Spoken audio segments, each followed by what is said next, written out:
Bomba! Rastros da fraude bilionária do INSS levam direto a Flávio Bolsonaro. No último final de semana, foi revelado que Letícia Caetano dos Reis, sócia administradora do escritório de Flávio Bolsonaro, é irmã de Alexandre Caetano dos Reis. E quem é Alexandre? Segundo o relatório da Polícia Federal, Alexandre aparece como sócio do Careca do INSS em uma empresa registrada nas Ilhas Virgens Britânicas, uma offshore. A empresa teria comprado 4 imóveis em 2024, somando mais de R$1 milhão. Flávio deve ser o herdeiro do bolsonarismo nas eleições deste ano e a sujeira que acabou de ser revelada pode afetar os planos da turma golpista. O jornalista Henrique Rodrigues desenhou essa ligação. O Flávio Bolsonaro agora, pela primeira vez, parece que encontrou um obstáculo que pode fazer sua candidatura à presidência da República ir por água abaixo, implodir. Todo mundo acostumou com a CPMI do INSS com aquela conversa do bolsonarista de que uma hora a gente vai achar um ministro do Lula, vai achar o filho do Lula, vai achar um parente do Lula, vai achar um amigo do Lula. E tudo que a gente viu até agora foram ex-ministros do governo Bolsonaro e pessoas ligadas ao bolsonarismo que estão arroladas nesse esquema de fraudes. Hoje surgiu uma informação que colocou o Flavinho, o querido Flavinho 01, o primogênito, né, o herdeiro do trono bolsonarista, o menino do chocolate, da fantástica fábrica de chocolate, colocou ele numa saia justa. Um nome surgiu nas investigações e guardem esse nome: Letícia Caetano dos Reis. Letícia Caetano dos Reis é a administradora e a chefe do escritório de advocacia do Flávio Bolsonaro, que, estranhamente, nunca atuou em nenhuma causa, em nenhum âmbito da justiça brasileira, nunca carimbou um papel com a OAB dele, nunca atuou em nada. Ele tem um escritório que, curiosamente, nunca atuou em nada e tem como sede a residência particular dele, aquela mansão de R$6 milhões em Brasília, que ele conseguiu por um financiamento muito estranho junto ao BRB, no ano passado, ou retrasado, salvo engano. Esta moça, a Letícia Caetano dos Reis, Glauco e você que me escuta, ela chefia o escritório, é quem manda na coisa toda, no RH, nos pagamentos, enfim, ela comanda o escritório porque ele é senador da República. Ela tem um irmão de pai e mãe, irmão de sangue, que se chama Alexandre Caetano dos Reis, irmão dela. O Alexandre Caetano dos Reis, irmão da Letícia Caetano dos Reis, a chefe do escritório de advocacia do Flávio Bolsonaro, o Alexandre é contador-chefe dos negócios do Antônio Carlos Camilo Antunes, o careca do INSS. O careca do INSS tem um homem, tá? Tem o seu number one, tem o cara que cuida de tudo, o homem número 1. Este sujeito, contador-chefe, se chama Alexandre Caetano dos Reis, irmão da Letícia Caetano dos Reis, que administra o escritório de advocacia. Este administrador-geral do careca do INSS era sócio com ele, numa offshore, uma empresa de fachada registrada nas Ilhas Virgens Britânicas, um paraíso fiscal que fica no Caribe. E esta empresa em que ele era sócio com o careca, o Alexandre, é uma empresa investigada pela Polícia Federal e por outros órgãos de controle, sob a suspeita de operar a lavagem de dinheiro das fraudes que rendiam bilhões e que eram retiradas indevidas, ilegais, do que recebiam aposentados e pensionistas. Isso cai como uma bomba, porque a gente está falando de uma mulher que tem um cargo de confiança, Glauco, no escritório de advocacia do filho do ex-presidente da República, que é candidato à presidência da República. E essa moça é irmã do homem que era sócio do careca do INSS, o pivô do escândalo, e que aparece como um dos donos da offshore que supostamente lavaria dinheiro dos desvios de fraudes no INSS.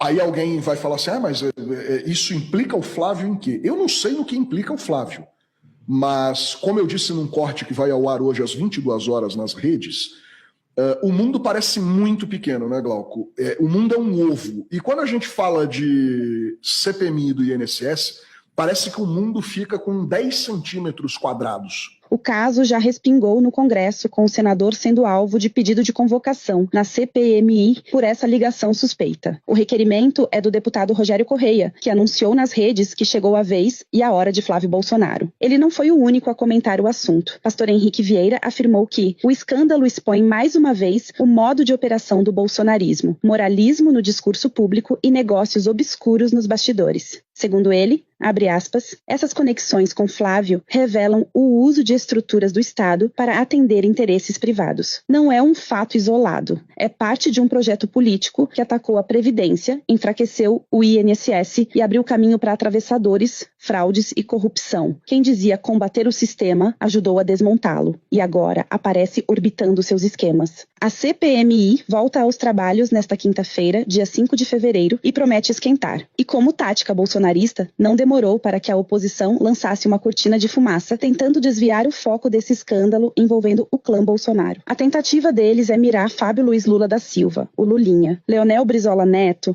lembrou o passado de Flávio, o que não deve facilitar a sua vida diante de tanto escândalo. Não, esse rapaz tem muito esqueleto no armário, né, Henrique Glauco?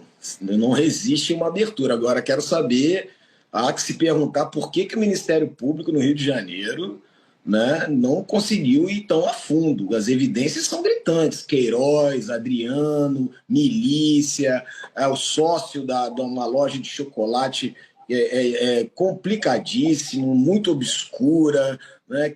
Quem é que tem R$1 milhão para pagar uma franquia de uma Copenhague? E não é só 1 milhão que você tem que ter giro de caixa.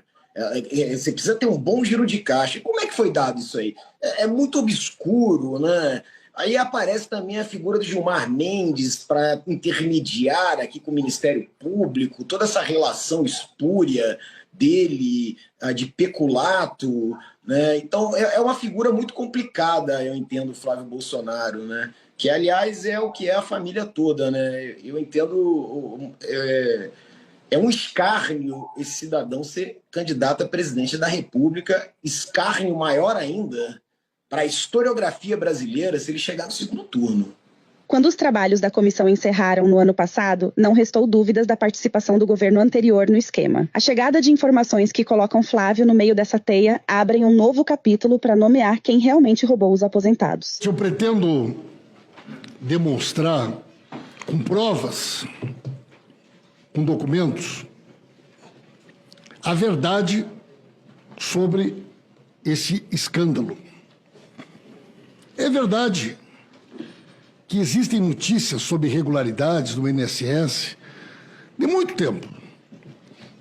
Mas é verdade também que este esquema criminoso que lesou milhões de aposentados e aposentadas, ele só foi possível porque uma série de regras e normas internas do INSS foram alteradas.